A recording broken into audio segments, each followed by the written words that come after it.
Olá, você está na série Vida Empreendedora. Por meio desses vídeos, conversamos com empreendedores especialistas que possam trazer a nós, trazer a você, empreendedor, empresário, regras de sucesso, sugestões, histórias que possam enriquecer nosso ponto de vista acerca do empreendedorismo. A vida do empresário, por certo, neste mundo em transformações, é de grandes mudanças. Eu estou hoje com um convidado que passou por grandes mudanças ao longo de sua carreira.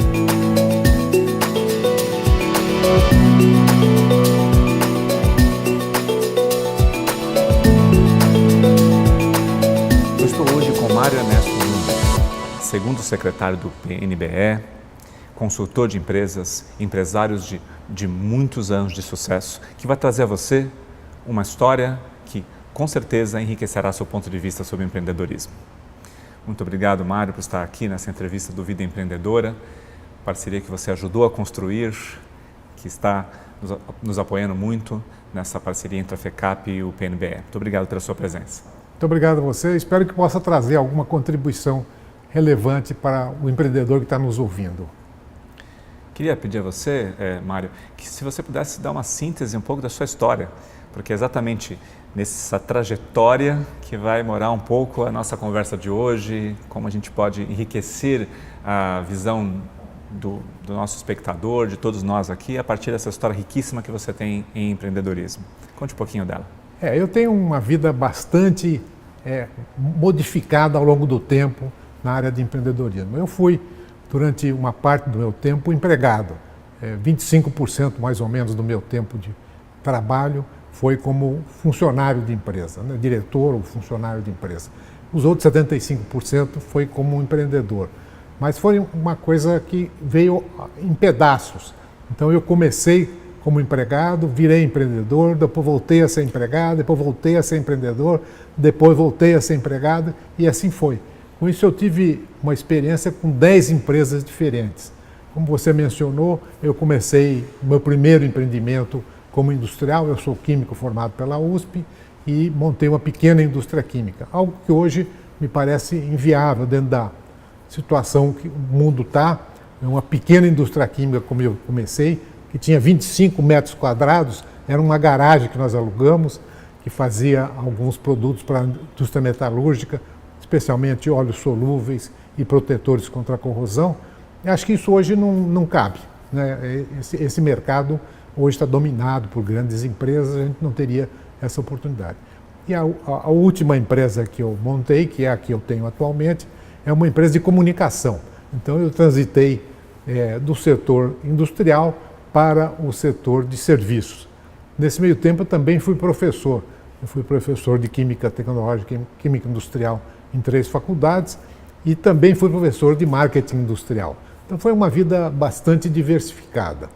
Muito bem. O que ajuda a ilustrar um pouco das transformações do empreendedor, né? A gente pensa que o empreendedorismo é faça um plano e siga esse plano de maneira absolutamente rigorosa, arrisca. E a sua história ajuda a gente a entender o quanto o aspecto transformacional e de adaptação é muito rico, não é assim? O mundo mudou muito. Meu pai era um empreendedor, na verdade ele era executivo de uma grande empresa, mas ele que comandava a empresa e ele que empreendeu uma porção de iniciativas na época que dirigiu a empresa, de modo que eu convivi muito com empreendedores. E naquele tempo o mundo era muito diferente. Quando a gente pensa na década de 60, 50, o mundo era outro. Quer dizer, as pessoas começavam com o empreendimento, iam com aquele empreendimento, iam mantendo aquele empreendimento, né? Começavam de uma certa maneira, depois cresciam, passavam a pensar de uma maneira diferente. Algumas vezes até vendiam a empresa, mas isso também era raro. Hoje o sujeito monta a empresa já pensando em vender. A gente está vendo isso com as startups, né? A gente começa, daqui a pouco vai buscar dinheiro de um fundo de não sei o quê, daqui a pouco o fundo tem a maioria da empresa e o cidadão que iniciou aquilo acaba indo embora. Então acho que a gente está vivendo num mundo, como diz o pessoal, um mundo VUCA, vulnerável, né? E em permanente modificação. Essa expressão VUCA americana, que vem das iniciais de instável, volátil, é uma expressão que exprime bem o que está acontecendo no nosso mundo, né? A gente precisa pensar que aquilo que a gente faz hoje, daqui a pouco não pode não ter mais. Né? Então, essa foi a minha vida, foi assim. Eu fui sendo conduzido, eu diria que mais do que era meu desejo, foram as oportunidades que eu fui aproveitando e que foram surgindo. Né? Muito bom ouvir de alguém com a sua história, com a riqueza das diversas experiências que você teve, exatamente essa constatação da necessidade de se adaptar. Você não mencionou na sua história, mas você também passou como executivo, né? Queria ouvir de você um pouquinho dessa transformação empresário, executivo, posteriormente empresário, que é um outro elemento de transformação, né? A gente, enquanto um conjunto de conhecimentos e competências a serviço, seja dos seus próprios negócios, seja de negócios de outros. Queria ouvir um pouquinho de como você enxerga as diferenças entre sua vida executiva, que você falasse um pouco sobre ela, e a vida de empreendedor.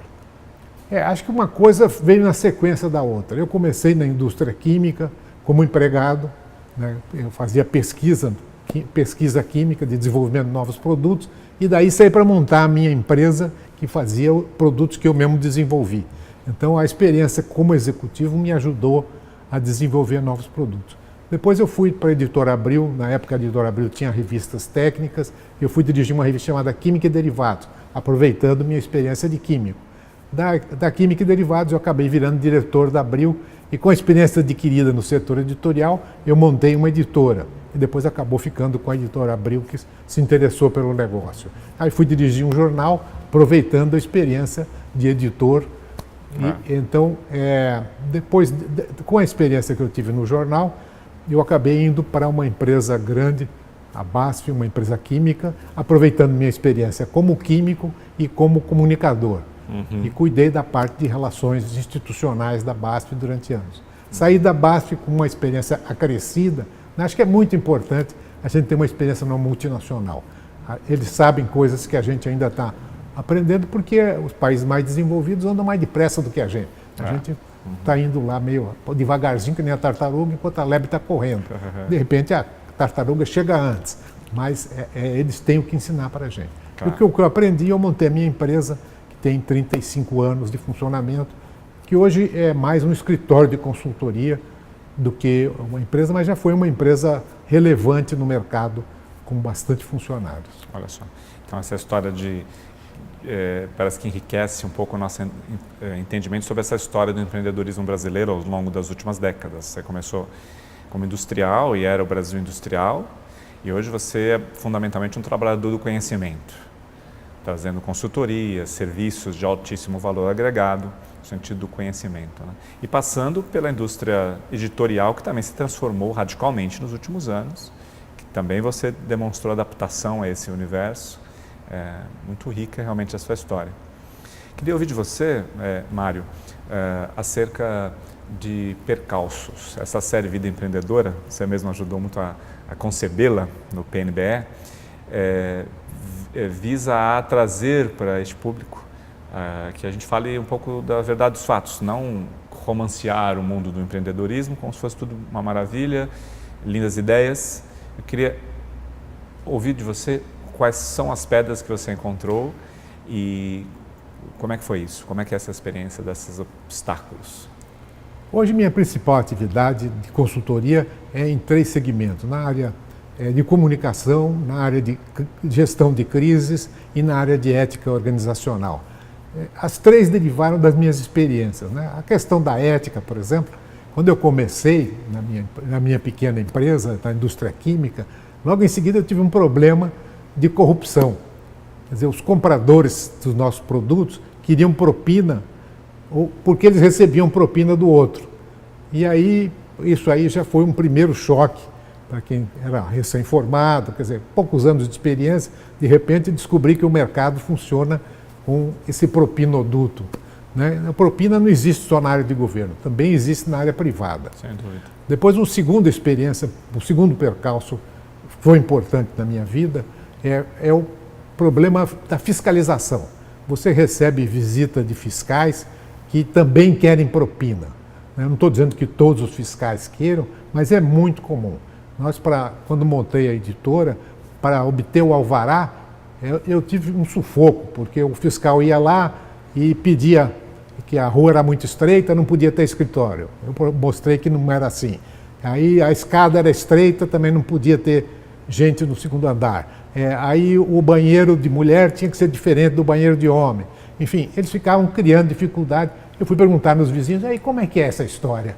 Aí o vizinho falou, não, ele passa aqui, dá R$500 por mês para ele, que ele nunca mais passa. Você fica dando só, deixa lá uma caixinha para ele. Eu disse, eu não faço isso. E foi assim que eu aprendi a lidar com os problemas éticos que hoje eu trabalho com eles. Né? Ao longo do tempo também tive muita crise. Né? Tive crise com sócios, né? Porque o meu pai dizia, né? Acho que é uma lembrança interessante, meu pai dizia, olha, escolha bem o sócio, porque com a sua mulher você passa a maior parte do tempo dormindo. Agora com o sócio você passa a maior parte do tempo acordado. E trabalhando. Então tem que estar mais atento à escolha do sócio do que a mulher, porque a mulher vai estar dormindo mesmo, né? O tempo que você passa com ela acordado é menor. E de fato a escolha de sócio é um problema.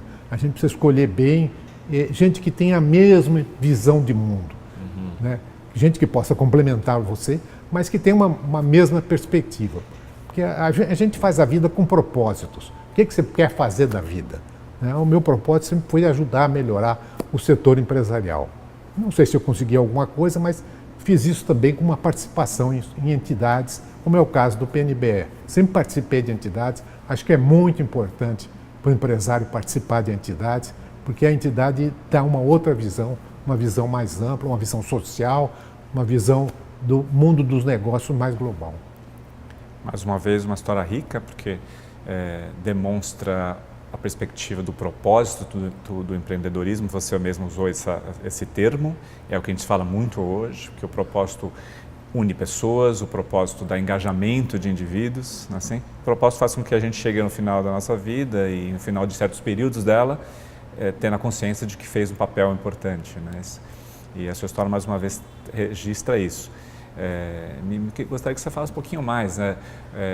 PNBE, outras movimentações de sociedade, isso tem um aspecto ético e tem um aspecto do networking, um aspecto dos relacionamentos, né?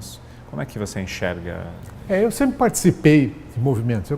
Na época de estudante, eu participava do movimento estudantil, fui presidente da União Paulista de Estudantes Secundários, fui ativo também na área sindical, fui presidente do Sindicato dos Químicos e Engenheiros Químicos, na época que eu era químico, né? Depois participei também do processo eleitoral, fui candidato uma vez a vereador, depois desisti porque veio o governo militar e acabou ficando muito difícil a vida política.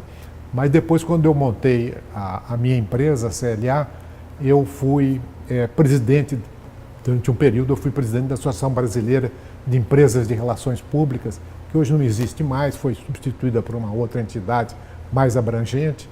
Mas sempre participei de entidades, tanto associativas no setor, como de entidades que tinham uma visão social, né? Eu sou, até agora, conselheiro do Instituto Bióleo, que se dedica à recuperação do óleo, a ensinar as pessoas a recuperarem o óleo de cozinha usado, né, para transformar aquilo em bióleo. Então, acho que essa é uma coisa muito importante, a gente ter uma participação social. Muito bem. Mário, não sei se eu consigo transmitir em palavras o agradecimento dessas lições que você transmitiu por meio da sua história, das suas recomendações, das suas visões de mundo, que eu tenho certeza que são exemplares para quem está nos assistindo, jovens, empreendedores, empresários, estudantes, pessoas que querem construir suas vidas, e nada melhor que construir suas vidas observando vidas tais como a sua, não assim? Obtendo aprendizados por meio dela.